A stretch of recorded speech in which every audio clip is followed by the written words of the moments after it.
¿Qué tal? Muy buenas noches. Cada vez es más difícil encontrar personas con vida entre los escombros. Han pasado ya 8 días del doble terremoto en Venezuela y la situación es muy complicada. Muy duro lo que se está viviendo y la reconstrucción no será sencilla. Somos el grupo de búsqueda y rescate de El Salvador. Si hay alguien con vida, hable o emita un sonido. Hoy es tu cumpleaños, Miguel. Volviste a nacer, mi niño. Gracias, gracias.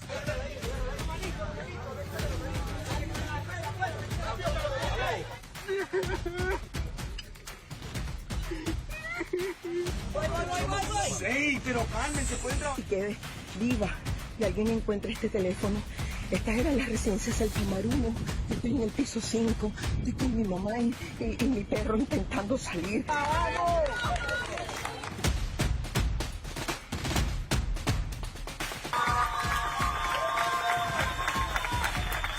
Dale. 1, 2, 3, arriba. Los rescatistas llegaron ayer. Creo que no sé cuántos días han pasado, pero creo que es el sexto día. Tratando de traer a alguna persona que mostrara interés por colaborar con nosotros, se fueron. Son ya las 10:49 de la noche, las 5:49 de la tarde en Venezuela. Comienza ya la retranca.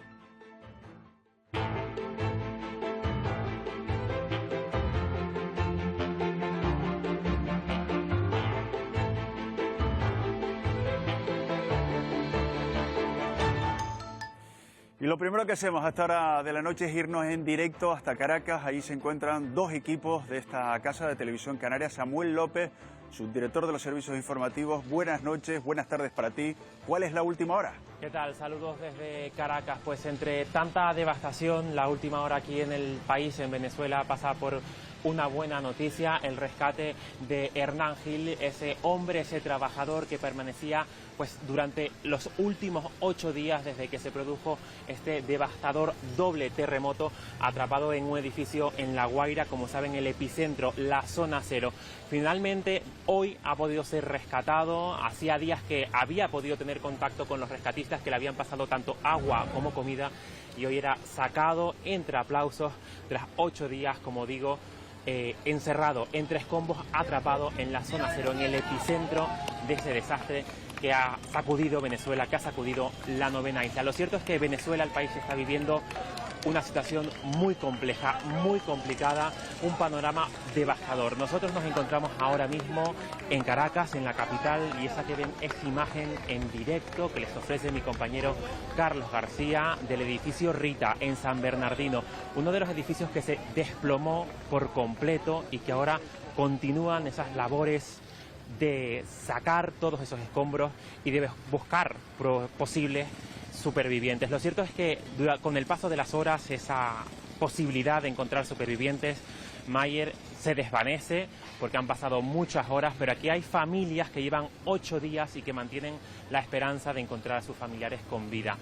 Lo cierto es que en este espacio se ha conformado una red de apoyo para esos familiares que están pasando los días y las horas aquí en casetas de campaña, en camping improvisados. Se les está dando comida también a los rescatistas que están trabajando aquí y a las personas que voluntariamente vienen a colaborar y ayudar. También se les está prestando atención psicológica. Vamos a hablar ya con una de esas personas, y es Marlin Olivo. Marlin, formas parte de ese grupo de psicólogos que está aquí prestando atención y auxilio a esas personas que lo están pasando gravemente, ¿verdad? Sí, así es, nos encontramos dándole apoyo ya desde el día siguiente de que pasó este terrible suceso acá en San Bernardino, y estamos un grupo de psicólogos voluntarios atendiendo a las familiares, a las personas que lo necesiten de la zona, de los edificios distintos y también en las zonas de refugio. Hablamos de que las personas están esperando saber algo sobre sus familiares, hay mucha incertidumbre, ¿verdad? Sí, hay mucha incertidumbre y bueno, nosotros estamos aquí para acompañarlos. La esperanza es lo último que se pierde y no estamos aquí para romper esa esperanza, sino para acompañarlos a ellos. Muchísimas gracias por atendernos. Es parte de esa solidaridad que se despliega pues muy cerca de este edificio, el edificio Rita, aquí en San Bernardino.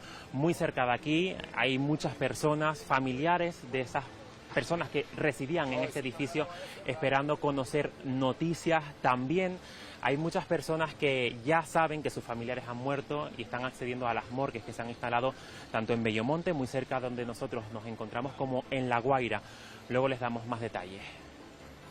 Muchas gracias, Samuel. Volveremos contigo en unos minutos. Vamos a estar muy pendientes durante toda la noche de lo que está pasando en Venezuela. Pero voy a presentarles ya a los miembros de la mesa de la retranca de esta noche. Está con nosotros Yanira Alfaya, bienvenida. Muy buenas Está noches. también con nosotros Melisa Rodríguez. ¿Qué tal, Melisa?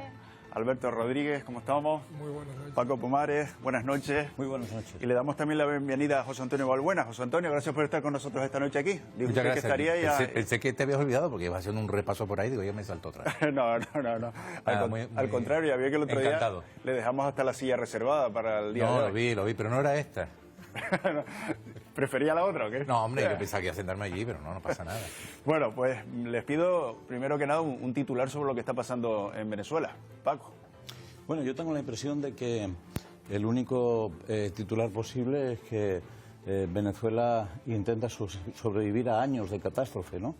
Esta situación última ha provocado un drama terrorífico, pero venía de atrás, venía de muy atrás. Melisa. Un país esquilmado en su peor momento para afrontar una de las peores crisis que se puedan dar y recalcar la fuerza, el tesón y la resiliencia de todos esos voluntarios que están haciendo lo que el gobierno no está haciendo para rescatar a muchos de los venezolanos que siguen debajo de los escombros. Alberto. Pues nada, qué decir a la tragedia de esto. La comunidad internacional tiene que estar a la altura. Es un país que, pues, en una crisis política, social y económica, es un país intervenido, que a veces se nos olvida, intervenido militarmente desde el extranjero. Ahora mismo ni siquiera tiene presidente, o sea, pues en esta situación, cuando ya parecía que no podía ir a peor la cosa, pues ocurre esto y bueno, ya estamos viendo las imágenes, ¿no? José Antonio. Una situación trágica, ¿no? Y además una catástrofe de unas magnitudes que son inconmensurables desde el punto de vista de, hablamos de casi 50.000 desaparecidos y seguramente las víctimas, el recuento final de víctimas será de varias decenas de miles. Y bueno, y está claro que actualmente Venezuela no está en las condiciones para poder afrontar por ello mismo no solo la primera atención a lo que es el terremoto, sino después la reconstrucción, y ahí evidentemente el apoyo de la comunidad internacional y sobre todo de España y del conjunto de países hispanoamericanos va a tener que ser fundamental y clave. Yanire. Delcy Rodríguez se la juega porque cuando Estados Unidos secuestró a Maduro, hubo muchísima gente en el país que aceptó como un mal menor entregarle parte de su riqueza natural a Estados Unidos a cambio de una transición. La pregunta es una transición hacia qué, porque de momento seguimos viendo un Estado fallido en el que crece la indignación, es lógico, contra el gobierno y también contra el cuerpo militar por la falta de eficacia que están demostrando. Les pregunto por este asunto, Paco, ¿crees que el gobierno de Venezuela está dando todo para ayudar a las personas que están ahí atrapadas? No, desde luego que no. Creo que tienen otras preocupaciones y que esas preocupaciones incluso han llevado a que se produzcan situaciones como el bloqueo y la piratería de la ayuda internacional que ha empezado a llegar a través de las fronteras de los países hispanoamericanos con Venezuela, ¿no? Hasta policías saqueando. Sí. No, me preocupa menos ese episodio que el hecho de que tropas instaladas en la frontera estén exigiendo a la ayuda que llega que pague un impuesto de entrada. Es ya un punto de deterioro absoluto, ¿no? Yo tengo la impresión de que esto el pueblo venezolano no lo va a perdonar. Es decir, ya es una situación límite, no se va a perdonar, estoy convencido de ello. Melisa. Yo creo que no solamente es que lo vayan a perdonar, es que la memoria reciente ya habla de la dejación, del desastre de Vargas en su momento y de hacer absolutamente nada para reconvertir o para dar una solución a esa situación. Tenemos que ver también la ineficacia que está habiendo a nivel diplomático y burocrático del propio gobierno venezolano, con problemas en la embajada venezolana en España, que ha hecho que retenes internacionales que iban a salir al rescate para ir a buscar personas debajo de los escombros, después de 3 días paralizados en el aeropuerto de Barajas, hayan tenido que decir que no. El país no solamente es un Estado fallido, sino que además este pseudogobierno que existe en este momento no solo no está a la altura, sino que está más preocupado de hacer eventos y actos con micrófono en mano que estar arremangándose quitando escombros. Yanire, un último apunte. Bueno, esperando también la respuesta de Estados Unidos, hace 7 días justamente estábamos aquí, anunciaba 150 millones de euros para la recuperación, para la reconstrucción de Venezuela. Es una cantidad ínfima, la ha doblado, 300 millones, pero yo quiero recordar que nada más capturar a Maduro, Estados Unidos anunció, que iba a de facto imponer un protectorado en el país y que el país le debía entregar entre 30 y 50 millones de barriles de petróleo. Esos barriles de petróleo petróleo están valorados en 2.800 millones de euros. ¿Cuál es la respuesta de ayuda ahora de Estados Unidos a Venezuela? No. Bueno, volveremos con Venezuela. A lo largo de la noche vamos a conectar con el subdirector de los servicios informativos de Televisión Canaria, pero vamos a repasar lo que ha sido esta semana desde el punto de vista político y judicial, que también ha sido una semana intensa. Al Gobierno le compete aclarar si hubo trato de favor en el préstamo a una aerolínea llamada Plus Ultra. Y la respuesta es clara, rotunda y contundente. No la hubo, no la hubo. Pedro Sánchez mea a la gente y le dice que llueve. ¿Recibió usted 7.000 rigurosamente falso? Ni 7.000, ni 70.000, ni 700 millones de euros. No sé si lo quieren unir ahora con todo esto que ha pasado con el señor Zapatero y compañía, pero es que yo no tengo, aparte de haberlos conocido puntualmente, yo no tengo nada que ver con esa gente. ¿Usted se siente traicionada por José Luis Rodríguez Zapatero? ¿Usted recibía instrucciones directas del señor Zapatero sobre los correos electrónicos que debía enviar? Rompe el papel mío. ¿Qué contenía ese documento, señor Alcázar? ¿Por qué debía destruirse? ¿Cómo sabía usted cuál era el origen de esas joyas, señor Alcázar? Nos mintió y no pudimos preguntarle por asuntos tan jugosos como las joyas. Pero es que desde que compareció en la Comisión Coldo han pasado muchas cosas. Lo que vamos a hacer es volver a sentar a José Luis Rodríguez Zapatero. Bueno, lo último que hemos conocido en el día de hoy es que el juez de la Audiencia Nacional ha imputado a la directora general de la Guardia Civil y también al número 2, al teniente general Manuel Llamas. Pero ha sido también una semana en la que hemos conocido la imputación de la presidenta de la SEPI, 24 personas más. Y, por último, la agencia tributaria, que ha decidido personarse en el caso de las joyas de Zapatero. De todo lo que ha pasado esta semana, ¿qué es lo que más te llama la atención, Paco? Bueno, yo creo que la descomposición que se está viviendo en estos momentos llega a un punto apocalíptico, ¿no?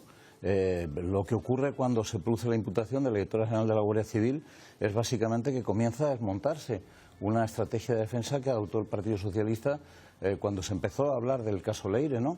Que era una especie de persona que había actuado con absoluta autonomía, que no tenía ninguna relación con nada ni con nadie. Luego se supo de las reuniones y los encuentros que ha tenido con personas importantes en la SEPI, con personas importantes en la Guardia Civil, con el señor Cerdán, que en ese momento era secretario de organización del Partido Socialista y que al final han tenido que reconocer que lo estuvieron pagando durante un tiempo, ¿no? Al final yo tengo la impresión de que esto es una especie de huida hacia adelante. No entiendo por qué el Gobierno está empeñado en sostenerse y lo que espero es que este calvario para todos, incluyendo para los que hoy están en el Partido Socialista, concluya pronto, a ser posible, con la convocatoria de unas elecciones, ¿no? Que sería lo razonable. Pues Antonio. Bueno, calvario ninguno, es decir, los que estamos dentro del Partido Socialista no estamos de alguna forma entendiendo que esto sea un calvario particular, que tenemos ganas de que termine y de que se convoquen las elecciones. Desde el punto de vista ahora, que es verdad que no es una situación cómoda, pues evidentemente a nadie se le oculta, ¿no? Respecto a lo que supone Leire, pues Leire es una persona que desde el primer instante está fuera del partido, desde el principio, que evidentemente eso que se llama la cloaca no tiene nada que ver con lo que eran las cloacas del Partido Popular, lo que es el caso Kitche, que por cierto está actualmente en fase judicial y donde el fiscal se ratifica en la petición de 15 años con un ministro del Interior, con jueces, con fiscales, con excomisarios. Eso sí que era una verdadera cloaca y ahora de lo que se trata es de que la justicia, pues evidentemente, actúe. Por parte del Partido Socialista va a haber la máxima colaboración, pero eso no quita que también por parte del Partido Socialista tengamos el empeño de agotar la legislatura en los términos constitucionales, a no ser evidentemente que el Partido Popular pues presente una moción de censura y prospere, pero si no prospera, evidentemente la legislatura, las elecciones serán en el año 2027. Alberto. Bueno, el relato del Partido Socialista puede ser el que quieran, pero esto es un escrito de la Fiscalía Anticorrupción, ¿no? Que adjuntan al auto del juez Pedraz, que digo yo que a Pedraz no lo acusarán también de ser contrario a ellos o cercano a otras organizaciones políticas, y en este escrito la Fiscalía Anticorrupción habla de una presunta, obviamente siempre presunta, organización criminal dirigida por Leire Díaz, que se supone que no era nadie, con Santos Cerdán, el último secretario de organización del Partido Socialista durante los últimos 4 años, y el empresario Javier Pérez. Y esta presunta organización criminal, según, no lo digo yo, no lo dice Alberto Rodríguez, lo dice el auto y la Fiscalía Anticorrupción, Santos Cerdán puso presuntamente a disposición de esta organización criminal la infraestructura, y cito textual, la infraestructura logística y financiera del PSOE para obtener información comprometida de jueces, fiscales y guardias civiles y demás para condicionar los procesos judiciales en los que está inmerso el PSOE. No sé, pinta feísimo y suena a cosas de otras épocas. La vara de medir del 2018 para acá ha cambiado bastante. Melissa. Bueno, hoy salía publicado que ahora mismo el Partido Socialista tiene más personas imputadas que diputados ahí en el Congreso, y eso es un tema que nos debería escandalizar absolutamente a todos. Que la Kitchen exista no quiere decir que el caso Leire sea menos grave. De hecho, lo que no debería existir es ni la Kitchen ni el caso Leire, y no tendríamos que estar hablando de cloacas de ninguno de los grandes partidos de este país. Yo sí que creo que el Partido Socialista y muchos diputados del Partido Socialista y sobre todo muchos concejales honrados están viviendo esto como un calvario que además está dinamitando mucho del trabajo que han realizado en pequeños ayuntamientos en los últimos 3 años, y que se les va a hacer infinito el momento hasta las próximas elecciones municipales y autonómicas. Yo sí que creo que está siendo un calvario, y sobre la imputación de la jefa de la Guardia Civil y también del DAO, creo que era lo propio también para que se puedan proteger, porque ya en las comisiones han dado distintas versiones, llevan mucho tiempo diciendo que no conocían a Leire, luego que nos hemos tomado un par de cafés, luego que no. Entonces, ante tantos posicionamientos erráticos, para ella misma lo mejor quizás es que la imputen y que pueda tener una defensa legal ante el asunto que se está debatiendo. Yo le quiero preguntar al senador directamente si el ministro Marlaska nos ha mentido, porque miren, la directora de la Guardia Civil, hoy imputada, se reunió con Leire Díez. Dice que no abordaron absolutamente nada de las filtraciones que ha habido en la UCO, aunque hay un expediente interno abierto en este sentido. Marlaska dijo que no había habido reuniones primero, luego que no había habido reuniones en la sede de la Guardia Civil, que él no sabía nada, y el otro día va al Senado y reconoce que sabía y que se le había comunicado que había tenido una reunión la directora de la Guardia Civil con Leire Díez. ¿Nos ha mentido a la ciudadanía el ministro Marlaska? Contesto.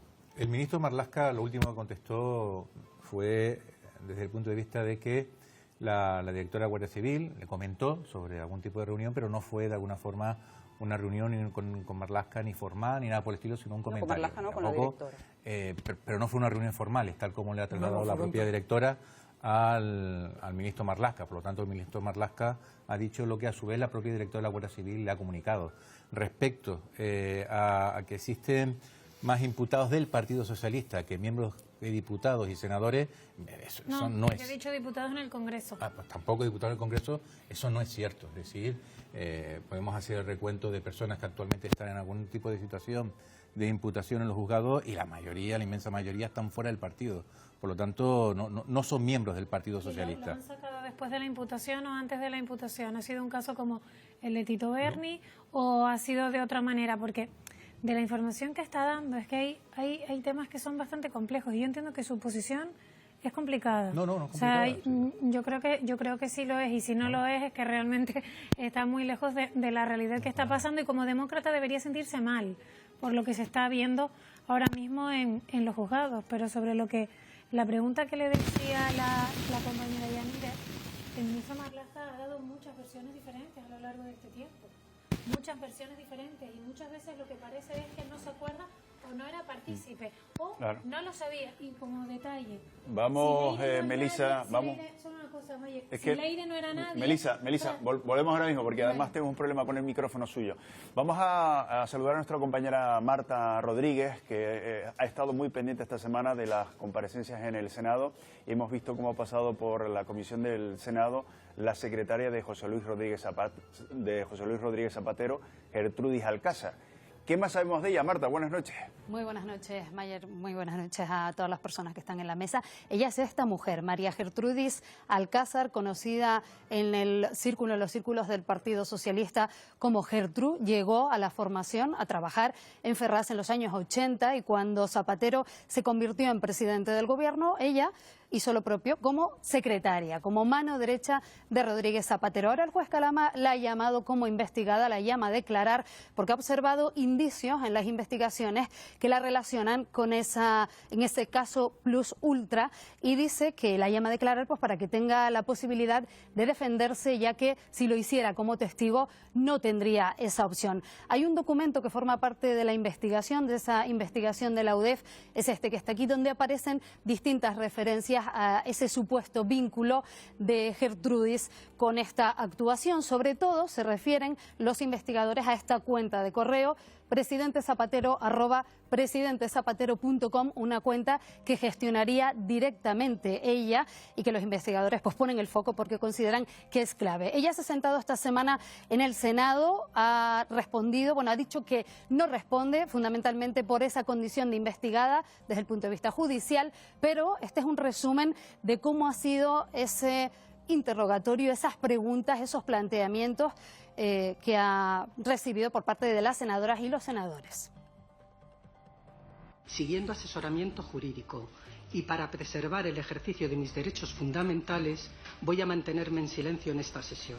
Mi silencio no debe interpretarse como un desaire a esta comisión, sino coherente con mi condición procesal. ¿Usted se siente traicionada por José Luis Rodríguez Zapatero?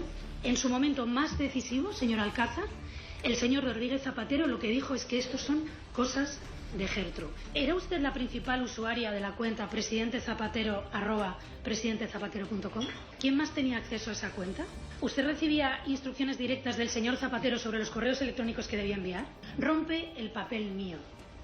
¿Qué contenía ese documento, señor Alcázar? ¿Por qué debía destruirse? ¿Nos lo puede decir? ¿Cómo sabía usted cuál era el origen de esas joyas, señor Alcázar? ¿Se lo dijo personalmente el señor Zapatero?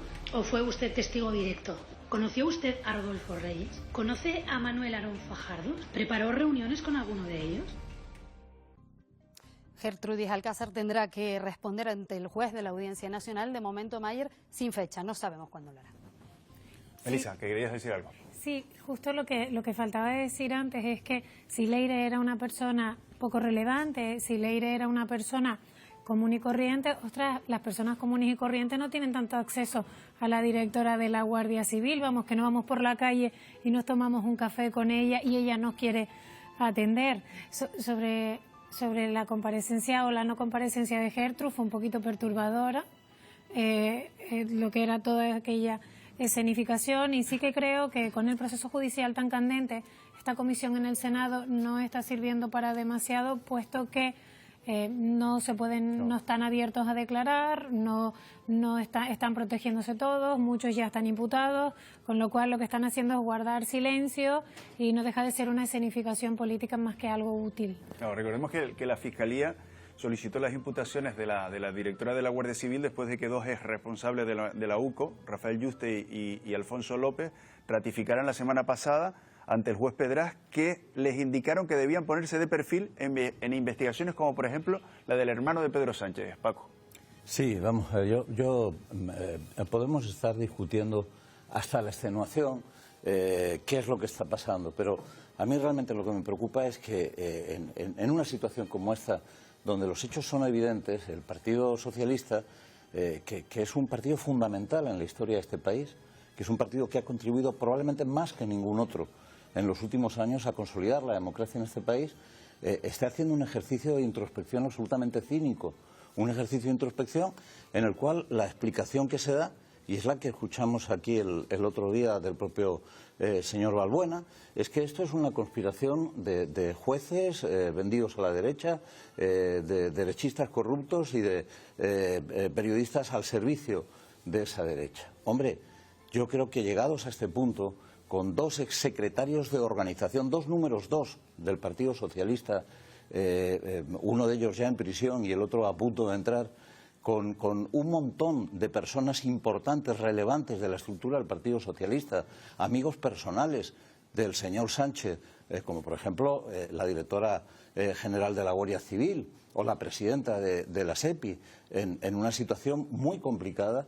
sigamos insistiendo con el expresidente del gobierno, una persona que ha sido el faro moral de la izquierda durante muchísimos años, trincado infragante y con la mano en la lata del gofio. Sigamos insistiendo en que esto es una conspiración, pero ¿qué pasa? José ¿Que Antonio. todos ustedes han decidido que todo lo que pasa no tiene ninguna importancia? A ver, por supuesto que tiene importancia. El presidente Zapatero sigue siendo un referente para el Partido Socialista y existe plena confianza en el presidente Zapatero, lo mismo con Gertrudis y en el resto de personas que de alguna forma tendrán que dar las explicaciones y las darán de manera solvente. Respecto al juez Pedraz, es un juez que a nosotros nos merece el máximo de los respetos, como bien ha dicho Alberto Rodríguez, es un juez que además no pertenece a ninguno de los colectivos de las asociaciones y ha tomado decisiones en algunos aspectos que ha, de alguna forma, por decirlo de alguna forma, ha estado pro PP o pro PSOE, pero es decir, es un juez que de alguna forma a nosotros nos merece el máximo respeto, por lo tanto tenemos plena confianza en ese proceso y sabemos que al final, bueno, pues se tendrán que dar las explicaciones que se tengan que dar. Otra cosa es distinta cuando hablamos de algunos jueces, como el caso, por ejemplo, del juez Peinado. Oye, pues a mí el juez Peinado no me inspira ningún tipo de confianza. ¿Eso significa que dejo de confianza? Bueno, pues yo digo, a mí el juez Peinado no me inspira ninguna confianza. Barbaridad. ¿Eso significa que no confiamos en la justicia? Por supuesto que confiamos en la justicia, pero un juez que no aprobó ni una sola oposición para llegar a ser juez, un juez que se jubila ahora en septiembre, que tiene unas conexiones claras con entornos familiares del Partido Popular y que está tomando decisiones que incluso la propia Policía Nacional, los propios sindicatos, pues de alguna forma, oye, han cuestionado. Y hablo de un caso concreto. Es que está hablando de formación cuando la mujer del presidente ha tenido una cátedra sin tener estudios universitarios. No, pero no es es que lo la mismo, cosa tiene... es catedrático universitario. Las cátedras universitarias funcionan en todas las universitarias, no se conocían. funcionan en todas las universidades que no tienen una vinculación docente, no están estructuradas dentro del cuerpo departamental, pero mira cómo funcionan las cátedras universitarias. Todas funcionan exactamente igual. Ahora, digo, ¿eso significa que no confía en la justicia? Confía en la justicia. Ahora, hay determinados tipos de jueces muy concretos. Y uno de los casos más sangrantes y lacerantes que estamos escuchando es el caso del juez Peinado, con unas decisiones que están siendo cuestionadas. Ese señalamiento me parece impropio de un senador del gobierno de España. En cualquier profesión hay gente buena y hay gente mala. Yo estoy de acuerdo. A mí, por ejemplo, la instrucción del caso de Begoña Gómez no me gusta. Me parece que es totalmente excesiva. Por ejemplo, la retirada del pasaporte. Me parece incluso que bordea la humillación y por el mero hecho de ser la mujer del presidente. Pero eso no quita los otros escándalos que ustedes tienen sobre la mesa. El caso Zapatero. El señor Zapatero ha pasado de decir que iba a demostrar su inocencia a pedir la nulidad del procedimiento. Dijo que se iba a pronunciar en 7-10 días sobre las joyas. Seguimos pendientes. Seguimos sin saber si ha cometido un fraude. Es que seguimos sin saberlo, señor Balbuena. Vamos a ver si llevamos todos bien. Hay un proceso judicial. Hay un proceso judicial. Tendrá que va a ir a comparecer nuevamente a la Audiencia Nacional para dar explicaciones sobre la joya. Y una vez que tengamos esas explicaciones... ¿Pero cuánto tiempo necesita uno para saber de dónde viene lo que tiene en casa? Digo yo, sabemos, no sé. Sabemos lo que tarda. Sabemos lo que tarda. ¿Usted en su casa sabe lo que un trámite, tiene? Por suerte o por desgracia, sé exactamente lo que tengo. Pues lo que no es normal es que alguien no lo sepa lo que tiene en los casa. procesos. Y además, estamos hablando de que no sentarse a tomar un café con alguien y explicar lo que hay. Se trata de explicarlo en serio judicial. Alberto. Sí, vamos a hacer una reflexión honesta con esto, porque creo que toca. Que el lawfare existe, que aplica, que hay investigaciones prospectivas, como por ejemplo la de la mujer del presidente. Eso es evidente. Bueno, de lawfare podríamos estar hablando aquí un buen rato. Pero que, por ejemplo, lo que ocurre con la intrusión del juez Calama, que ahora se esté personando la agencia tributaria, es que es Hacienda la que se está personando a través de la abogacía del Estado en el caso Zapatero, porque ellos mismos dicen textualmente que es un perjuicio patrimonial del Estado. No, porque no sé dónde viene la joya. O impago del impuesto de sucesiones, o impago del impuesto de patrimonio, o impago del IRPF. Hombre, claro, sobre todo si tienes un joya en una caja fuerte de 1,5 millones de euros, obviamente que se persona, pero no todos tenemos... Pero vamos a ver, pero no todos tenemos joya en el despacho de 1,5 millones de euros, porque... Yo no robé ni un bolígrafo cuando estuve ahí. Esta señora, la señora Melissa Rodríguez, también estuvo, que compartimos generación política en el Congreso, también estuvo en otras bancadas diferentes, pero estuvo de diputada en el Congreso y no tenía, hasta donde yo sé, no tenía una caja fuerte en el despacho con joyas valoradas en 1.300.000 euros. Bueno, a lo mejor joyas de las que crea ella, sí, no sé cuánto costarán. Pero desgraciadamente para ella esas no valen tanto dinero, pero ya ya Exacto. hablando en serio, es verdad, evidentemente el juez Calama y evidentemente la agencia tributaria no se persona en que nosotros no hayamos sacado ni un bolígrafo porque precisamente nosotros no sacamos ni un bolígrafo. Si les parece, vamos a profundizar en esto de las joyas que nuestra compañera Marta Me gustaría tiene. hacer una pregunta al señor Balbuena. Vamos a ver, señor Balbuena, a mí lo que me preocupa fundamentalmente es la contradicción permanente en la que parecen ustedes instalados. Acaba de decir, ahora mismo aquí, que usted confía en la justicia. Tengo delante un Twitter enviado por usted hace 4 días en el que dice, ¿alguien duda de que parte de los jueces del Tribunal Supremo parece que está en una estrategia de estabilización del Gobierno? Por desgracia, la imagen de la justicia está manchada. Y dice por aquí también que no confía usted en la justicia, No confío literalmente. ciegamente en la justicia. ¿Perdón? Ciegamente en la justicia, pone. Sí, no confía ciegamente en la justicia. ¿Eso qué por supuesto. significa? Para confiar ciegamente en la justicia... ¿Usted confía ciegamente en algo? Aparte hay de cosas en las que confío ciegamente. Hay cosas que confío algo. ciegamente en muchas cosas de ámbito personal. Incluso también del ámbito de lo que es la propia vivencia. ¿Confía ciegamente en Zapatero? Confío ciegamente en Zapatero, no confío ciegamente en la justicia. Para confiar ciegamente en la justicia hay que confiar ciegamente en el 100% de los jueces y juezas que están ejerciendo su tarea. Por ejemplo, todos los jueces y juezas que están en los juzgados de primera instrucción, en municipios pequeños, ahí evidentemente tengo una confianza ciega. Ahora, hay determinados tipos de jueces en el Tribunal Supremo que evidentemente no están haciendo, desde mi punto de vista, que son los que nombran los políticos, correcto. dicho sea de paso. Yo recuerdo de mi podemos hablar de lo etapa que queramos, política pero que se presentaron confianza, distintos proyectos lo ratifico, para despolitizar la una justicia. confianza ciega en la justicia y no su la partido tengo. votó en contra. Bien, me gustaría decirle que rompe usted las reglas del juego. Si a usted le parece correcto que un senador del Reino rompa las reglas del juego, yo creo que adelante. hay jueces que están rompiendo las reglas de juego para que la ciudadanía confíe en la justicia. Pero preguntemos, recientemente han salido encuestas donde la gente también está perdiendo su confianza en la justicia por situaciones de este tipo. Sin duda. Las está perdiendo. Por lo tanto, es normal porque ¿se pierde más en la justicia o se pierde más en su partido? ¿Qué es lo que pasa? Que solo confían cuando les viene bien. Cuando les viene mal, no. Porque cuando el juez de lo penal del Tribunal Supremo, de la manita de Meritxell Batet, la presidenta del Congreso, le quitó la representación a más de 60.000 canarios y canarias, eso les pareció perfecto. Les pareció tan perfecto que este fin de semana acaban de nombrar a Meritxell Batet como la jefa del Sintán del PSOE. Entonces ahí todo era bien. Ahí no había lawfare, ahí no había persecución, no había ninguna prueba de ningún tipo. Después el Tribunal Constitucional acabó dando la razón en el caso, pero ahí no pasa nada. Y aquí sí. Pues al final eso genera pero te pongo otro ejemplo, otra decisión que se ha tomado hoy en los juzgados. ¿Es verdad o no? Hoy en los juzgados se ha tomado otra decisión.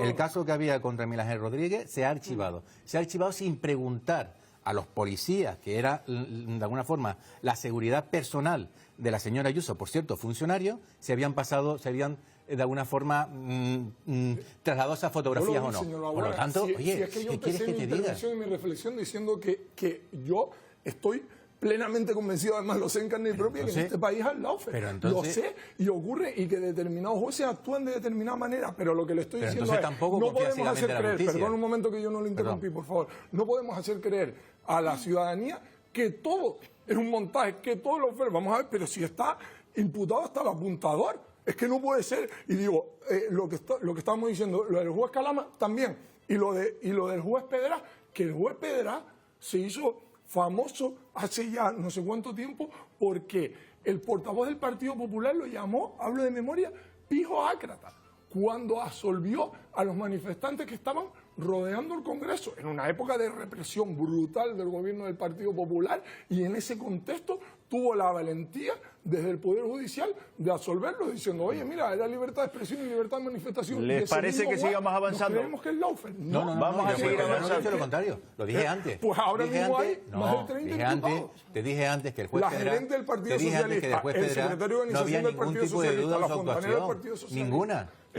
Vamos a seguir avanzando. Vamos a volver con nuestra compañera Marta, que tiene más claves sobre las joyas de Zapatero, que ya saben que han dado mucho que hablar. Marta. Sí, sobre todo noticia de hoy, la Abogacía del Estado se va a personar en representación de Hacienda porque quieren saber, como perjudicada, porque quieren saber cuál es el origen, quieren que se conozcan esos documentos, de dónde vienen esas joyas que se hallaron en una caja fuerte de Rodríguez Zapatero. Esta es una de ellas. Son, ya saben, en total 103 piezas de joyería que tienen piedras, pues como las que también van a ver enseguida, rubíes, diamantes, esmeraldas.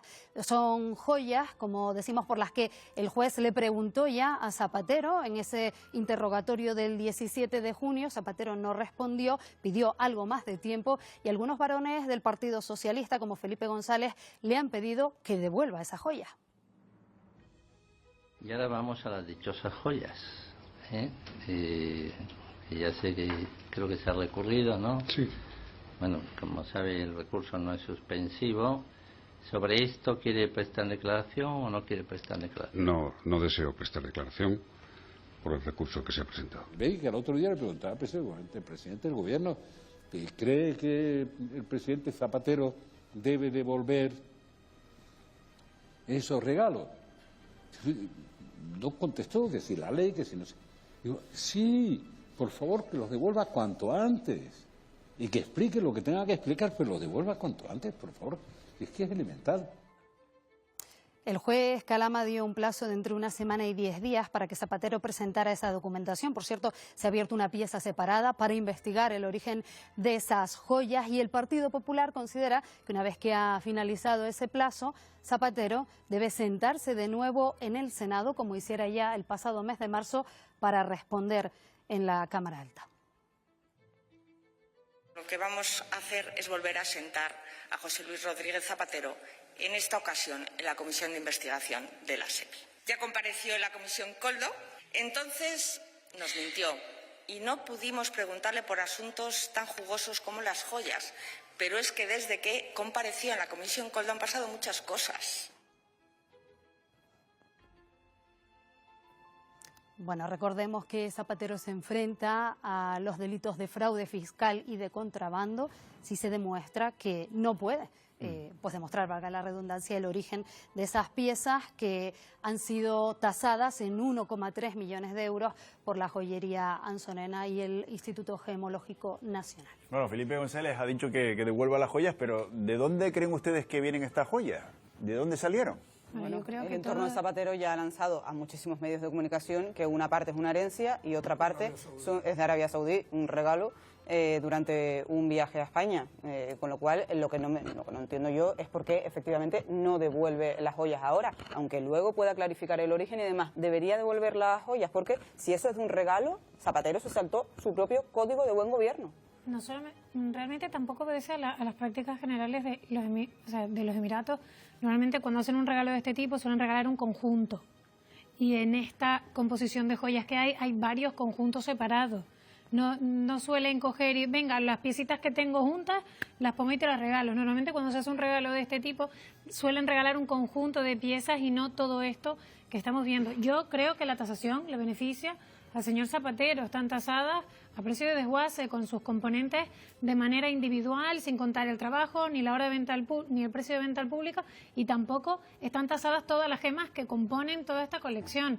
No estamos hablando ni de las joyas que parecen familiares, ni de las que se ven de un estilo más contemporáneo, que es otro grupo, que son las que sí hemos visto a la mujer del expresidente con ella, sino estamos hablando de ese grupo concreto, que es el que todo nos llama la atención, del cual solo hay tasación oficial de 6 gemas y a partir de ahí se hizo una estimación. Recordar que no hay ninguna tasación de ninguno de los diamantes, pero sí de 6 gemas, y realmente creo que el precio de la tasación tasada de desguace le beneficia en este caso al presidente. Y lo que hablaban antes, la agencia tributaria se presenta a instancias del juez, pero si fuese cualquier ciudadano de a pie, la agencia tributaria se hubiese presentado antes, y eso es lo que la gente está cansada. A ver, de eso sí que está pidieron 10 días más para explicar el origen de las joyas, Paco, pero no ha llegado esa explicación. ¿Por qué crees que no ha llegado?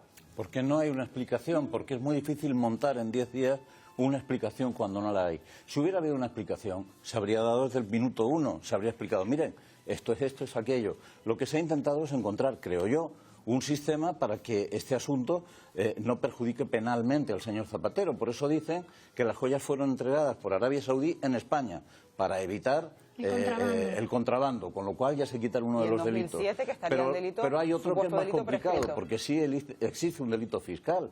Es decir, si tú se produce un enriquecimiento patrimonial de esta envergadura,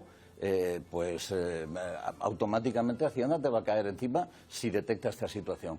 Yo creo que están metidos en una trampa, no saben cómo salir de ella, y el problema es que frente a eso nos encontramos con personas que dicen que sí tienen una confianza ciega. ¿Cómo se puede tener confianza ciega? ¿Qué clase de religión es la que te lleva a tener confianza ciega en una persona que es incapaz de decir de dónde sale 1.300.000 euros de un patrimonio? Es un poco fuerte, habiendo sido presidente de los José Antonio. No solo eso, Paco, solo un apunte, senador, es que aunque se ha intentado filtrar que pueden ser de hace 19 años, para que el delito prescriba tienen que demostrar que son de hace 19 años. Si no hay una capacidad de demostrar de cuándo esas joyas llegaron a su poder, el delito no va a prescribir, porque no hay una cuenta atrás, porque no hay una fecha en la que esté datada. Entonces, yo entiendo que estarán intentando ver cómo pueden afianzar en qué año fueron percibidas, pero lo que está claro es que o demuestran muy bien el año de percepción, el año en que las obtuvieron, o el delito fiscal no va a prescribir. Pero José Antonio cree que Zapatero sabrá explicar esto.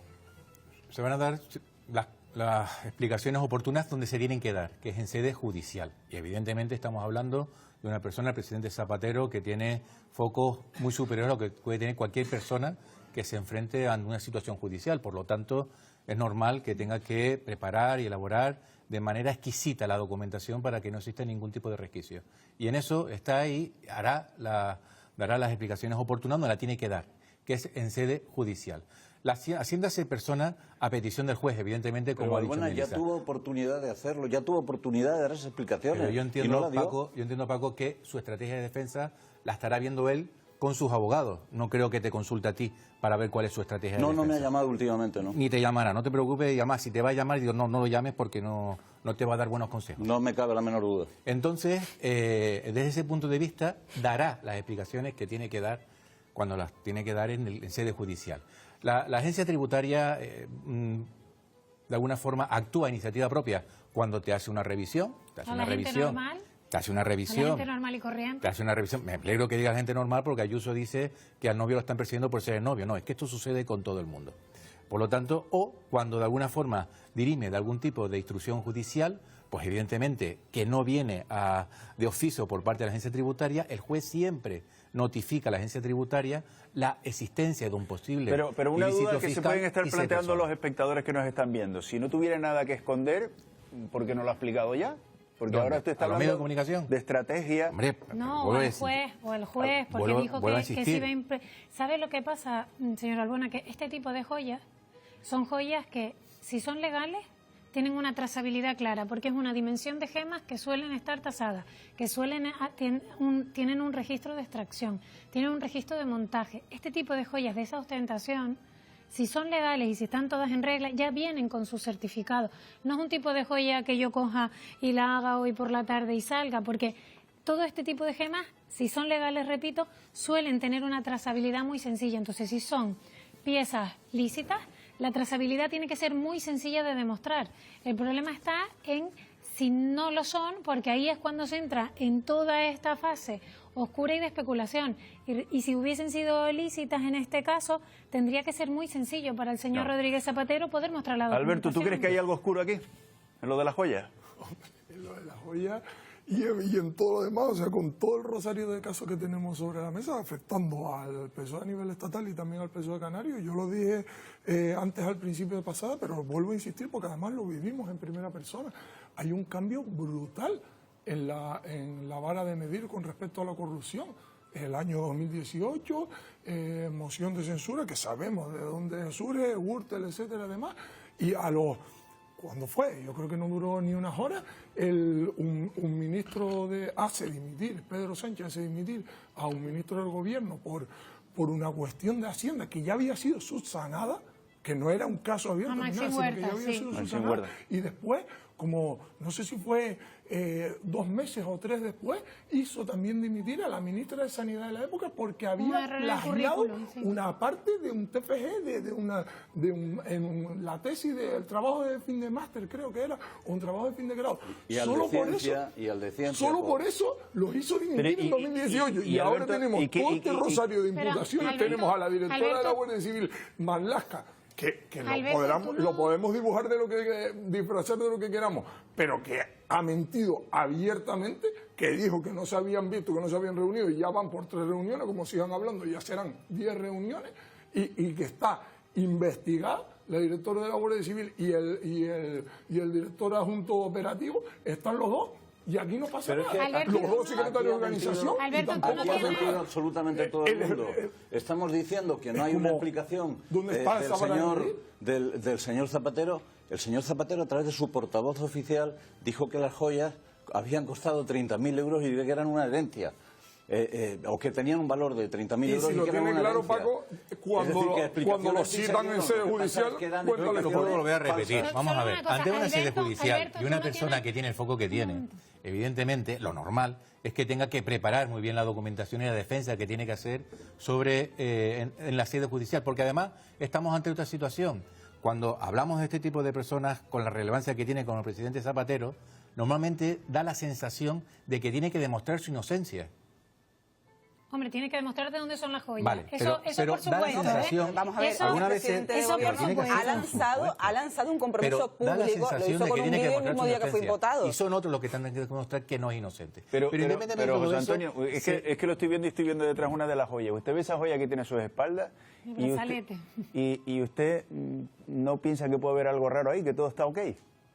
No, yo espero que él ha dicho por activa y por pasiva que va a poderlo explicar sin ningún tipo de problema. Nos merece la confianza plena y absoluta, como dice... ¿No tiene un ápice de duda usted? Pues no, yo no tengo ningún tipo de duda, porque sé que se explicará de manera correcta, de manera fehaciente, y por lo tanto no tengo ningún tipo de duda. Las dudas las pueden tener otros, lógico que tengan ese tipo de dudas, y cuando hablamos del Partido Popular, no es de la mesa, sino hablamos del Partido Popular, las dudas son aún mucho mayores. Bueno, por ejemplo, si les parece, vamos a regresar a Venezuela. Nos preocupa mucho la situación de Venezuela, así que vamos a volver con nuestra compañera Marta para dar algunas claves más de la gravedad que ha tenido ese doble terremoto en Venezuela y a lo que se enfrenta este país. Marta.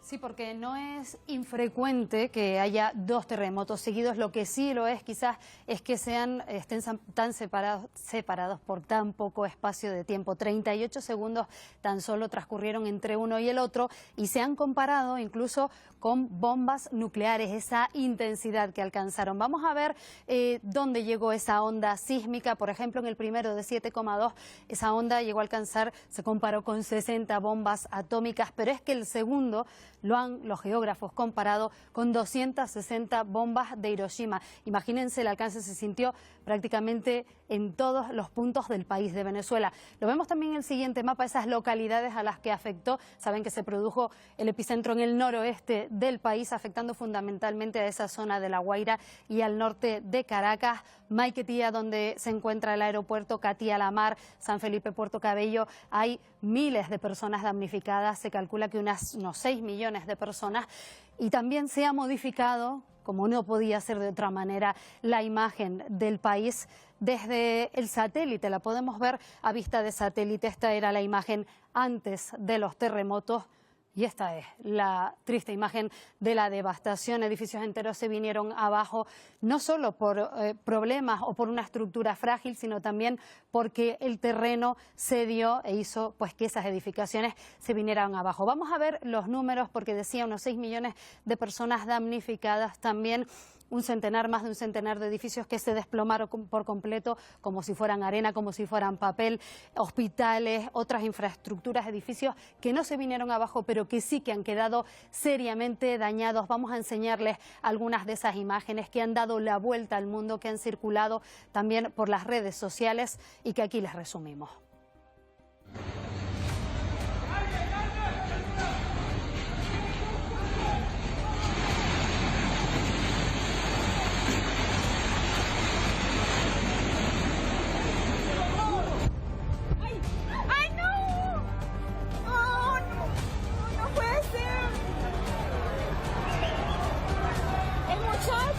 El que está ahí de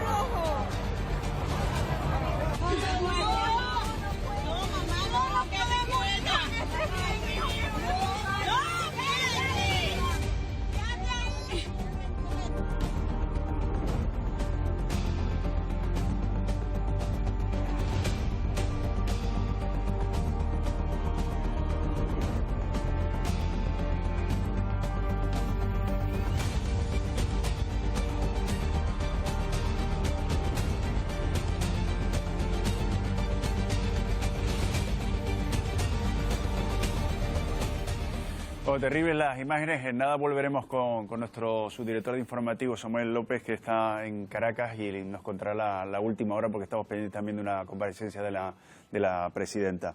Me gustaría recuperar lo que decía Pedro Sánchez en el Congreso sobre el rescate de Plus Ultra. ¿Qué es lo que le compete al Gobierno? Al Gobierno le compete aclarar si hubo trato de favor en el préstamo a una aerolínea llamada Plus Ultra. Y la respuesta es clara, rotunda y contundente. No la hubo, no la hubo. El crédito que se concedió a esa compañía aérea era plenamente legítimo, como lo hicimos con todas las aerolíneas en pleno COVID-19, señorías, como lo hicieron todos los gobiernos no de Europa, sino del mundo. ¿Qué más tiene que pasar, señor Sánchez, para que entienda que su permanencia al frente de la presidencia del gobierno es dañina y un lastre, no solamente para el país, sino también para su propio partido? Registros en el Ministerio de Interior, en el Ministerio de Justicia, en el Ministerio de Medio Ambiente, orgías, mordidas, joyas. Si han robado hasta en la pandemia, si hasta su faro moral está imputado y ahora eso se puede digerir sin consecuencias. Por tanto, señor Sánchez, la corrupción es usted. Ábalos, Koldo, Aldama, 3 roban un banco, 1 les delata, se libra y encima se queda con la pasta. Y el mensaje es: delinque, delata y librarás. Así que he aquí la pregunta, señor presidente. ¿Usted tiene pecado? Le pido que me mire a los ojos. Usted sabía algo más sencillo, más simple. Ustedes han robado. Así que menos caritas, ¿eh? Y no me cuenten milongas. Bueno, viendo cómo está la situación en el Congreso, llegados a este punto, ¿qué solución tiene esto, Paco? Bueno, yo creo que cuando se produce una crisis de esta envergadura, que incluso comienza ya por el enfrentamiento que existe de una manera declarada entre el Gobierno y la estructura judicial, a ser un conflicto entre poderes, una crisis constitucional, una crisis institucional, yo creo que lo razonable, sobre todo cuando no se tiene capacidad ejecutiva para seguir gobernando, solamente para seguir haciendo como que se gobierna, pero no se pueden aprobar presupuestos, lleva una legislatura entera sin aprobarlo, no se pueden justificar las cosas que están pasando, no se puede ni siquiera decirle a una directora general de la Guardia Civil imputada, como se hacía anteriormente, con que bastaba con que hubiera un señalamiento con un dedo por parte de alguien que coja las de Villadiego. Cuando se está en una situación de este tipo, lo mejor que se puede hacer es renunciar. Y yo insisto en la tesis que defendía al principio. Esto es un calvario para el país, pero yo creo que sobre todo es un calvario para los miles de concejales, los miles de alcaldes socialistas que llevan años intentando hacer las cosas bien y que tienen que soportar esta situación. Algunos, Paco, sí se han pronunciado, como por ejemplo en el Comité Federal de este fin de semana del Partido Socialista, donde se pronunciaba el presidente de Castilla-La Mancha y también la alcaldesa de Palencia. Vamos a escucharlo. Creo que es bastante normal pensar que la gente nos responsabiliza o de no haberlo evitado, o de no haberlo prevenido, o en todo caso de connivencia. Necesitamos todos que antes de que haya elecciones municipales, autonómicas también, pero somos muchísimos más afectados en las elecciones municipales, se despeje la enorme tensión que se traduce en la política de Madrid. Pero la realidad yo creo que invita a darle la palabra a la gente, a confiar en la gente y a ir con la verdad por delante. Yo lo digo y como alcaldesa lo reivindico, porque creo que los alcaldes y las alcaldesas de este partido tenemos también el derecho a que se hable de la gestión local y de lo que hemos hecho con mucho esfuerzo a lo largo de la legislatura. Y dadas las circunstancias, no se va a hablar de gestión local si las elecciones generales no se han celebrado antes. No logro entender cuál es la causa por la que este comité ve esa tela mágica. Yo, como el niño del cuento y por lealtad, no me resisto a gritar que el rey va desnudo. Y creedme, compañeros y compañeras, que no me gustaría nada más que equivocarme en esta cuestión. Pues es críticas del Partido Socialista en el Comité Federal. Usted que ha sido consejero en el Gobierno de Canarias, ¿entiende la preocupación de estos compañeros, José Antonio? Al final, las administraciones locales es el primer contacto con la ciudadanía y evidentemente son un reflejo de lo que lo que se palpa en una parte de la sociedad. Pero también es verdad que hay otra parte de la sociedad que pide que este gobierno de alguna forma siga gobernando. Y evidentemente los instrumentos que establece la Constitución son los que son. Uno de ellos evidentemente es que el presidente convoque las elecciones antes de otro de los instrumentos que establece, que es que pasen los 4 años, o el tercero, que es una moción de censura. Por lo tanto, tanto en cuanto no se ha producido ninguno de los tres, esta legislatura se mantendrá hasta el 27. Lo que nunca se han dicho, solo una cosa, lo que nunca se ha dicho es en el año 27 si van a ser antes o después de las locales. Eso todavía... ¿Qué debería ser lo correcto? Eso estará de alguna vez en la pero para mente usted, del presidente. Yo no sé cuándo se van a celebrar las elecciones, yo sé que serán el 27. Yo creo que ¿Pero es necesario prefiere votar unas elecciones antes de las autonómicas? Yo creo que mientras sea en el 27, sea antes, sea después, porque, insisto, nuestros alcaldes y nuestras comunidades autónomas tienen instrumentos más que suficientes para poder... Yaniri quería decir algo y después Melissa. Miren, niegan ustedes la mayor. Ustedes, que tienen un gobierno legítimo, evidentemente, aunque haya voces en la derecha que han intentado deslegitimarlo, llegaron al poder con una mayoría en esta legislatura, pero es que esa mayoría ya es una minoría. Acabamos de ver hace nada en el Congreso como ustedes aprobaban en el Consejo de Ministros un decreto anticrisis en el que incluían congelar los alquileres y se lo han tumbado en el Congreso. Teníamos un escudo social contra los desahucios muchísimo más amplio del que tenemos ahora, porque sus socios de gobierno y de investidura les han dejado por el camino.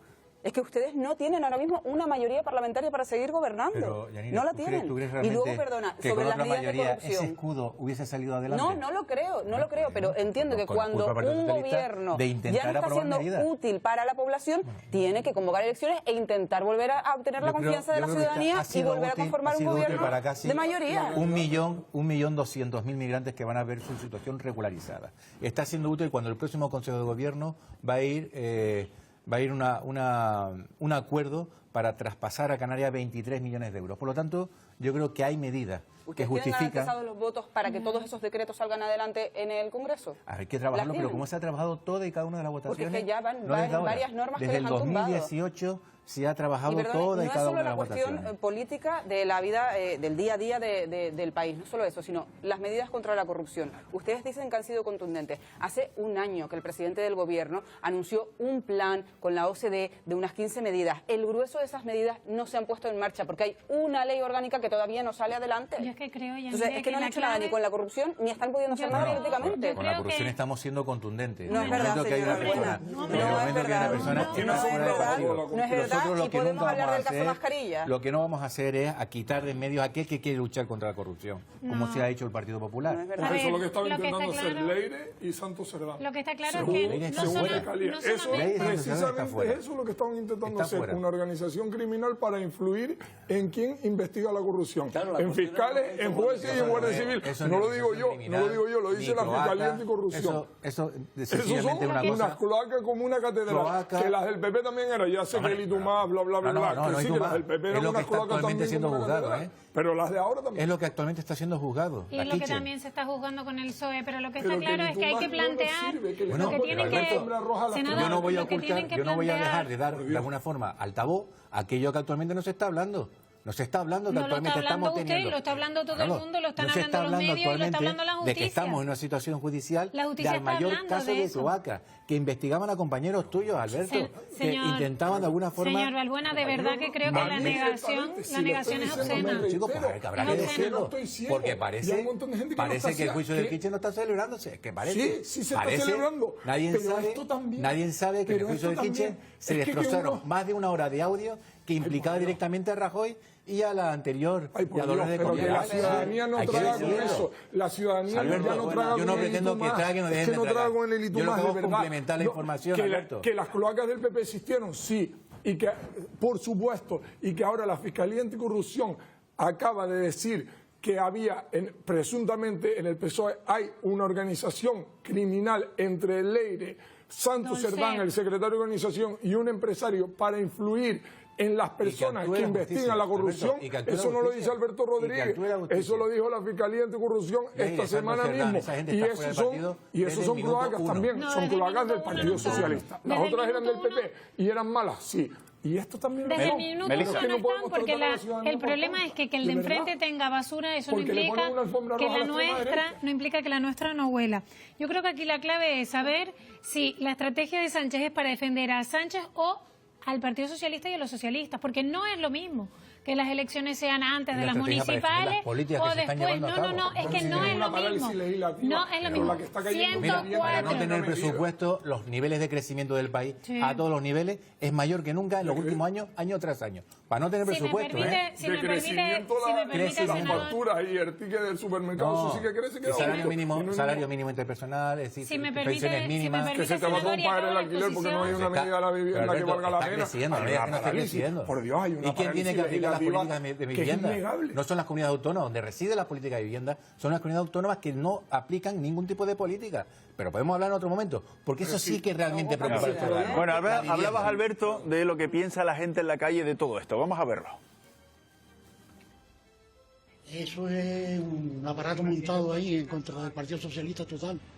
Toda esta gente que está opinando sobre el respecto son todos de derecha, derechuzos. Yo no esperaba nada de Zapatero y después encima ha tenido que dar parte de esas joyas, de dónde son, de dónde provienen, y no lo ha hecho. Si vendemos esos diamantes y fundimos ese oro, le daremos de comer a mucha gente. Pero no vendría mal que una de esas joyas me las dé a mí para comprarme una casita aquí en Valle Gran Rey.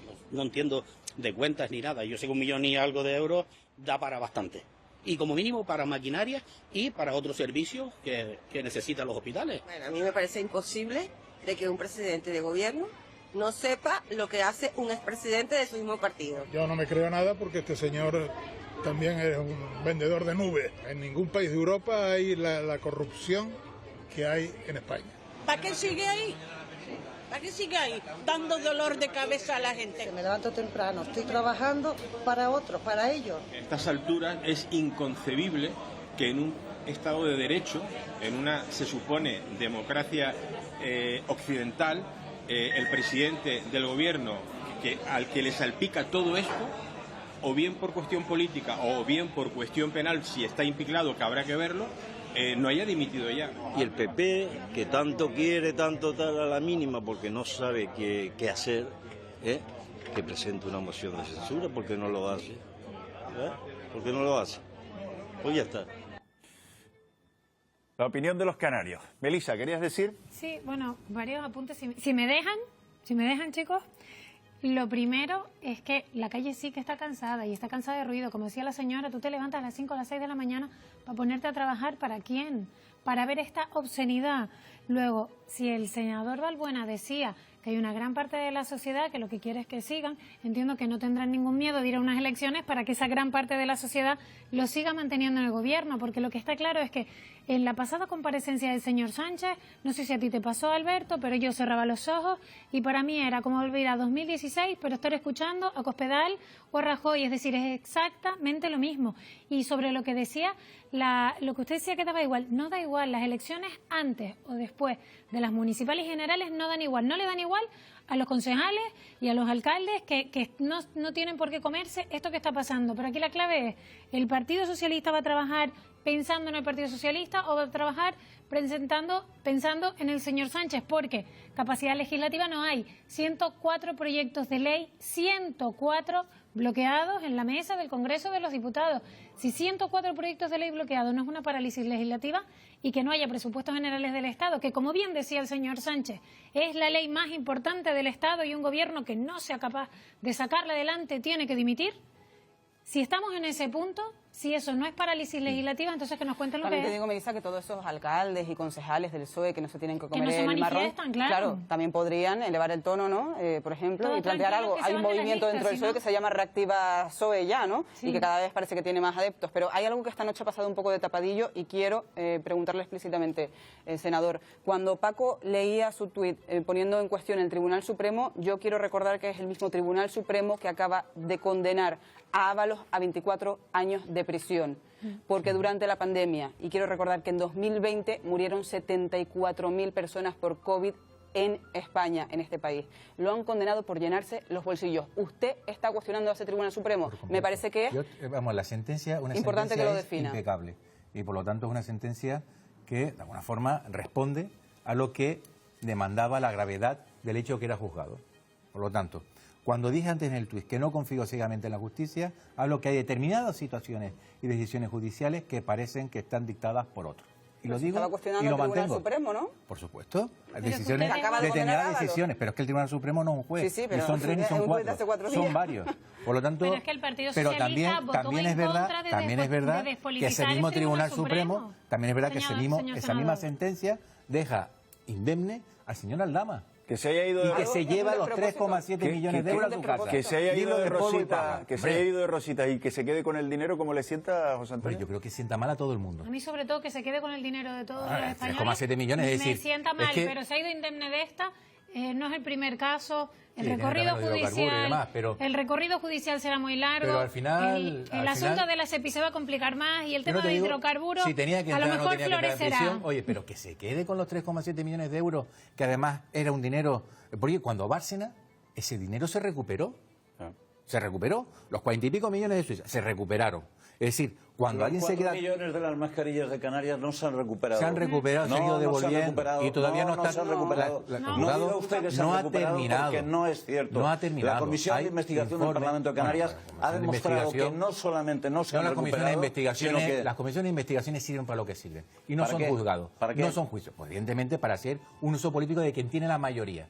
Mire, aquí y en para todos eso lados. Para lo que sirven. Usted para eso sirven las comisiones de senador, investigación. como parlamentario, lo que plantea... Las comisiones de investigación, mire, su confianza en la democracia para nada. Resulta realmente chocante. Un instrumento su confianza en el sistema parlamentario del que usted forma parte, por cierto. Los dos a la vez, por favor, no. Los dos a la vez, por favor. Déjame hablar, señor Balbuena.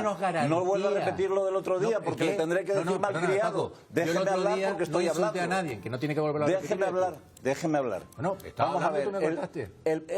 Usted plantea cosas que no se sostienen. Una de las cosas que a mí me parece que no se sostienen. Una de las cosas, pero no me haga repetir lo obvio. Es obvio que si estoy hablando yo es lo que me parece a mí. No, es que tú te pones en la visión mire general. Usted, una de las cosas que no se sostiene es esta política de resistencia en la que está usted instalado, que además parece que responde a lo que piensa todo el mundo en el Partido Socialista, y no es así. La mayoría. Creo que continuamente, de una forma permanente, hurtan ustedes la verdad y acaban creyéndose sus propias mentiras. No es así. Cuando dice usted que se ha devuelto el dinero, que se ha recuperado el dinero de las mascarillas, pero ¿quién lo ha recuperado? Eso es mentira, hombre. Eso es mentira, porque dice no se ha recuperado ni un euro. Ni un euro. Cuando dice usted que las comisiones de investigación no sirven, quizá olvida con cuánta actividad y con cuánto peso pelearon ustedes para que las comisiones de investigación juzgaran el caso Gürtel. ¿Qué importancia le dieron en aquel momento al hecho de que el Partido Popular impedía que se llevaran a cabo comisiones de investigación? Mire, lo que no puede ser es aplicar sistemáticamente dos raseros. Uno para lo que hacen ustedes, que todo está bien, y otro para lo que hacen los otros, que todo está mal. Así no se va a ningún lado. No sirven para nada. Mira, sirven para, de alguna forma, hacer juicios paralelos de causas que están siendo juzgadas. Señor senador, por lo tanto, yo estuve en la comisión de investigación de la financiación irregular del Partido Popular, acreditada por sentencia. ¿Y sabe qué fue triste de esa comisión de investigación en la que estuvimos más de 1 año y medio con ponencias de distintas personas?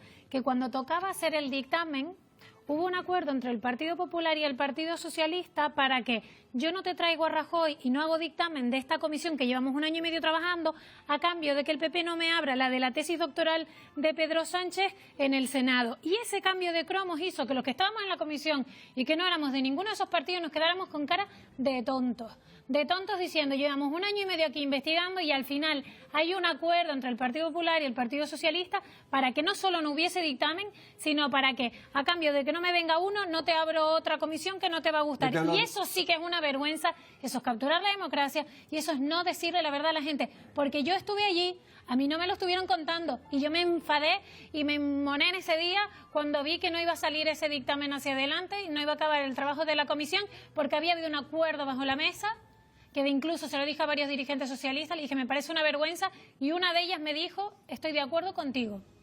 Entonces, las comisiones de investigación sirven, pero es cierto que si hay a la misma vez hay un juicio, pues no son muy rentables tampoco, porque los que vienen de ponencia se van a estar defendiendo en los juzgados. Entonces, ahí no tiene mucho sentido. Yo te hablo de la comisión de investigación que yo estoy viviendo actualmente en el Senado, no sirven absolutamente para nada. Para empezar, porque solo vienen a comparecer aquellos que el Partido Popular desea. Y en segundo lugar, porque las personas que vienen a comparecer tienen menos derechos que cuando van a un juicio.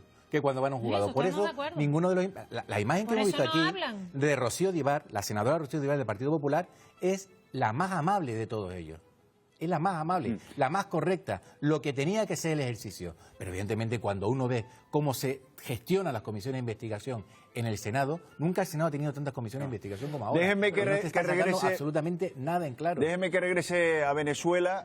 Vamos a de nuevo a conectar con nuestra compañera Marta para poner más claves sobre la mesa de lo que está ocurriendo en Venezuela en estos momentos. Sobre todo vamos a hablar, Mayer, ahora del trabajo de los rescatadores, de los rescatistas, que es fundamental, es clave. Y difícil también, muy complicado, porque la tierra se ha movido y se ha seguido moviendo a lo largo de la última semana. Más de 430 réplicas se han sucedido en el país, una treintena de países que han llegado a Venezuela para prestar su ayuda, entre ellos España, México, El Salvador, Estados Unidos.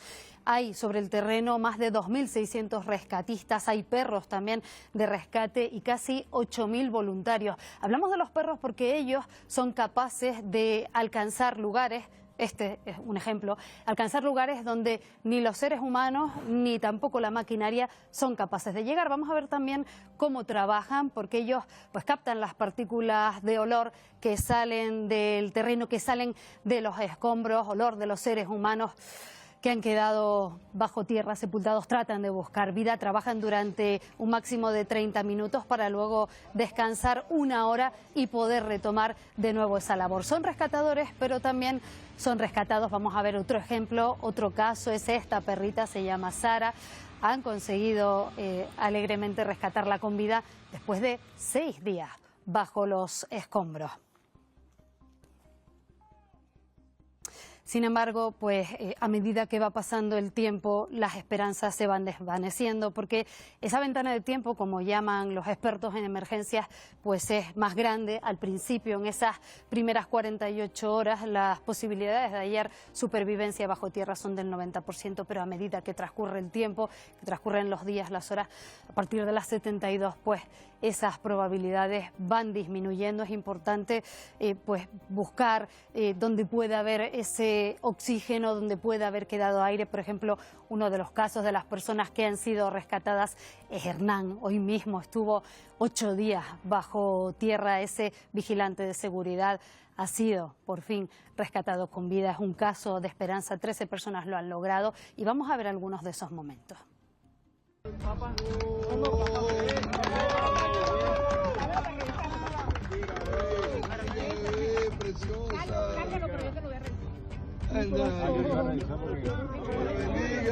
Vengo de Caracas nada más a eso. ¿Tú eres médico? Yo soy paramédico. Eso. Ya va. Ayúdalo. Vamos. Bien. Eso, otra vez. Vamos. Eso,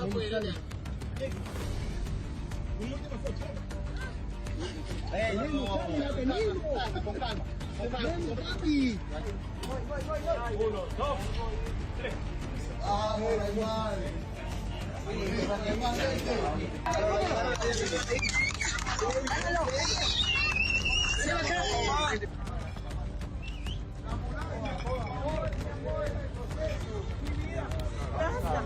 Santi, estoy aquí.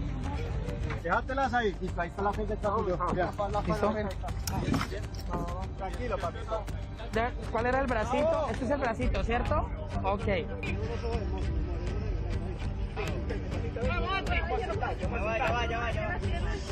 Aprieta con la otra pierna. Tranquila, ya estaba afuera. Tranquilo, papá, tranquilo. Yoandri, escúchame, Yoandri. Quédate tranquilo, ¿ok? Giro hacia mí. Recíbame, ¿ok? Vamos hacia allá. 1, 2, 3. Pierna primero. Cabeza primero. Así, salga.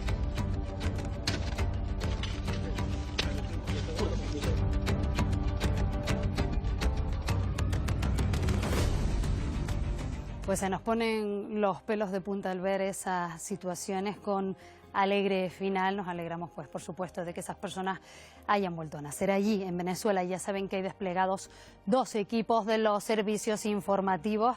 Unos de ellos son Samuel López, subdirector de informativos de esta casa, y Carlos García.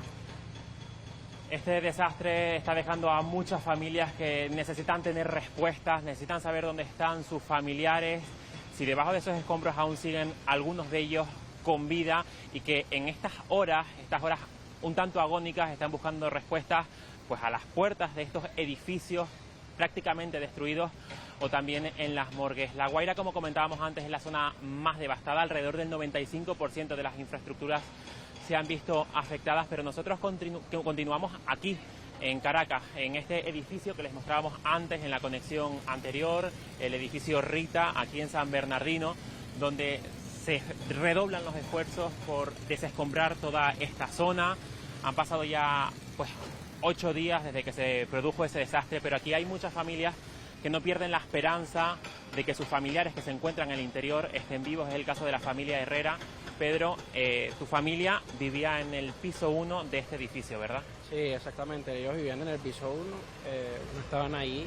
Desgraciadamente, cuando comenzó el terremoto, y bueno, ahí estamos dando todo para ver si los logramos sacar con vida, que con el favor de Dios será así. Ustedes, Pedro, me decían que no pierden la esperanza de que ellos estén dentro con vida, y ustedes llevan 8 días aquí colaborando en esas labores, y de hecho tú mismo nos lo decías antes, los primeros días hasta que pudieron, incluso excavaron un túnel para llegar hasta la cocina de esa vivienda, ¿verdad?, que se encuentra en la primera planta. Sí, aproximadamente 3 días cavamos un túnel como de 25 centímetros que llevaría desde la habitación de mi prima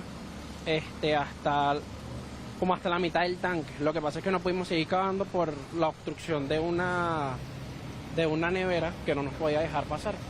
Y entonces ahí seguimos viendo cómo podemos llegar hasta lo que vendría siendo el ascensor, para ver si ahí todavía hay gente con vida, que esa es la fe que tenemos, pues, que estén ahí todavía. ¿Quién está en el interior de ese edificio y quiénes son tus familiares? Mis familiares son Richard Herrera, Rosángela Costa, Alejandra Herrera y Gabriel Herrera. Oye, muchas gracias, Pedro, por atendernos a Televisión Canaria en esta situación tan compleja. Una familia que, como decimos, está aquí permanentemente muy pendiente a esas labores, con mucha fe y con mucha esperanza de que sus familiares que se encuentran pues en la primera planta de ese edificio Rita, aquí en San Bernardino, puedan salir con vida, mientras continúan esas labores que están viendo de ese escombro con maquinaria pesada ya aquí en esta localidad en el centro de Caracas.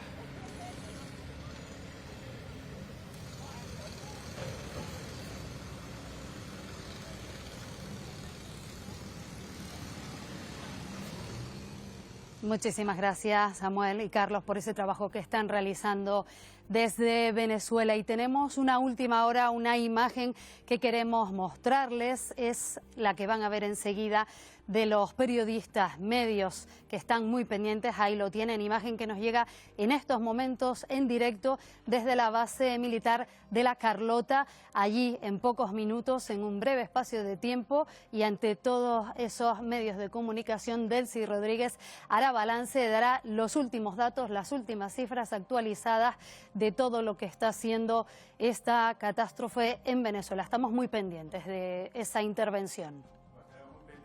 En cualquier momento pues daremos los datos si nos pilla dentro del programa. Me imagino que habrán hecho como yo el ejercicio mientras veíamos esas duras imágenes de ponernos en la piel de la gente que está atrapada ahí, que probablemente muchos pues estén gritando y ni se les escucha, que no tienen ninguna esperanza de poder salir, o ponerse en la piel de los familiares, como este chico que veíamos, que saben que su familia estaba ahí y que se le cayó el techo encima, ¿no? Qué duro todo esto, ¿no?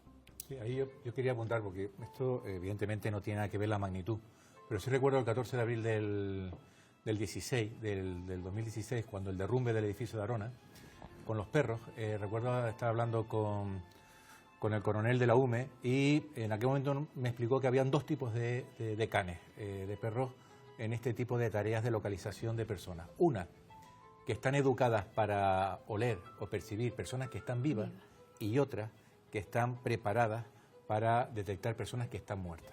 Entonces, yo recuerdo en aquel momento cuando cada vez que un perro ladraba y sabíamos que era el que detectaba personas que estaban muertas, evidentemente todavía se me ponen los pelos de punta, la sensación es totalmente indescriptible, ¿no? Insufrible. Por lo tanto, las personas que están ahí, bueno, primero las que están atrapadas, ¿no? Además hay una cosa curiosa. ¿Cuántas habrá atrapadas? Una Una prueba de las degradaciones que está sometida Venezuela en los últimos años es que precisamente los edificios que han colapsado son los de más reciente construcción. Eso habla de cuál era la calidad de la construcción, sobre todo de materiales como el hormigón, ¿no?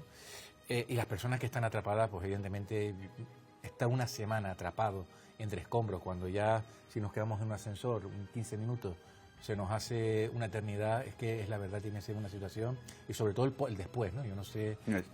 La verdad que es tremendo, Alberto, ¿eh? Uf, agüita.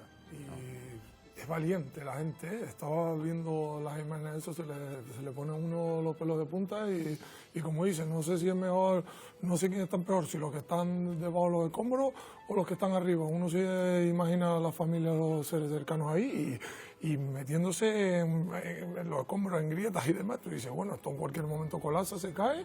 Y con réplicas continuas. Y con réplicas y demás. Es como...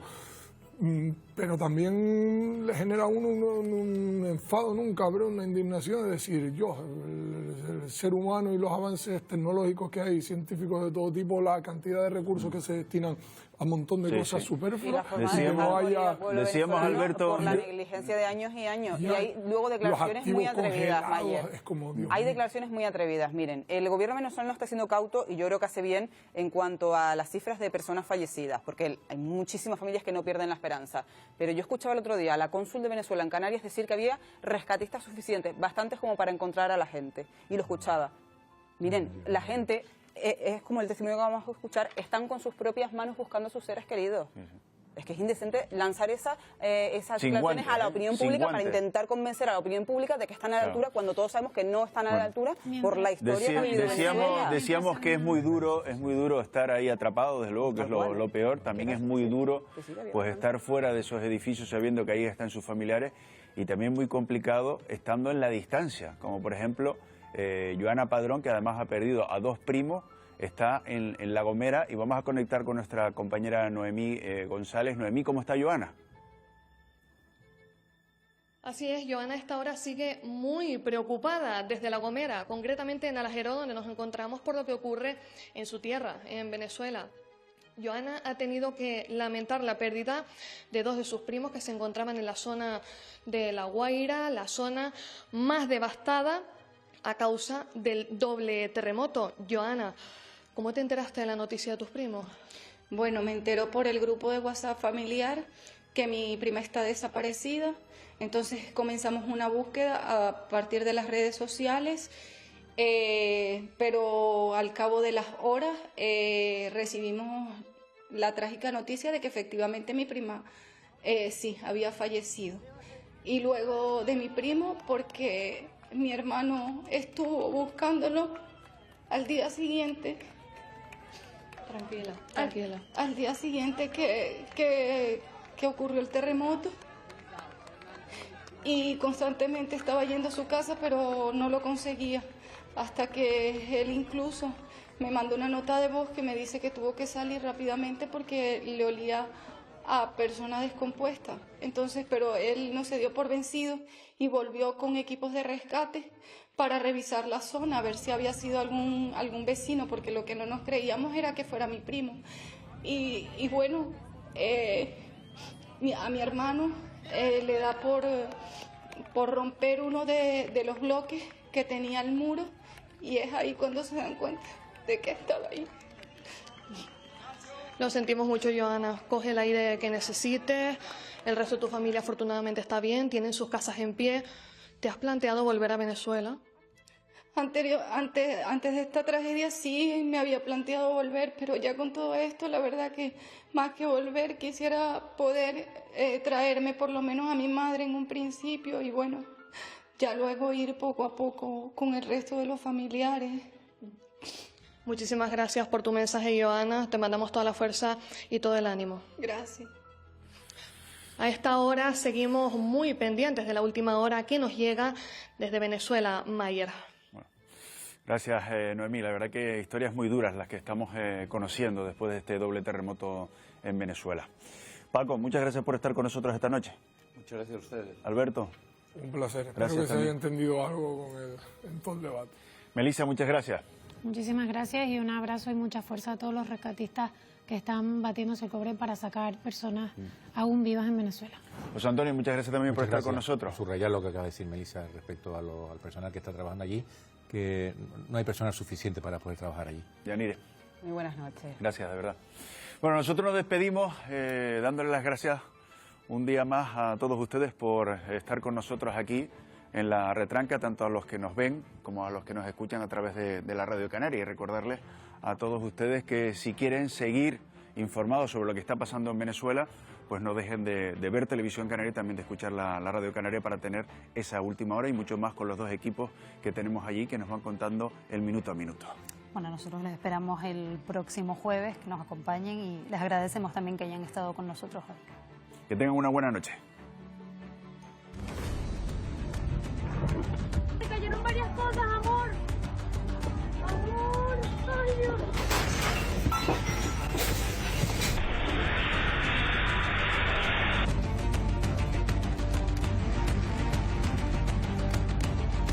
Estamos ya aquí. Muy bien. Ya estamos aquí. Linda, te amo. He perdido a mis hijas y a mis nietos, pero aquí estoy esperando que los saquen. Wow, ¿ellos estaban en dónde, amiga? ¿No estaban ellos allá? En el otro edificio, después de en el otro.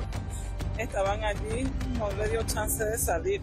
Salgan, por favor, salgan con cuidado, vengan, salgan, por favor, desalojen el sitio. Vengan, desalojen el sitio. No, ese techo no se va a venir. Si se viene el techo, yo me quedo aquí encerrado contigo.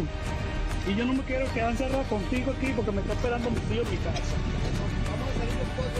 Diosito me empujó a venirme para acá sin importar cómo quedara mi familia asustada.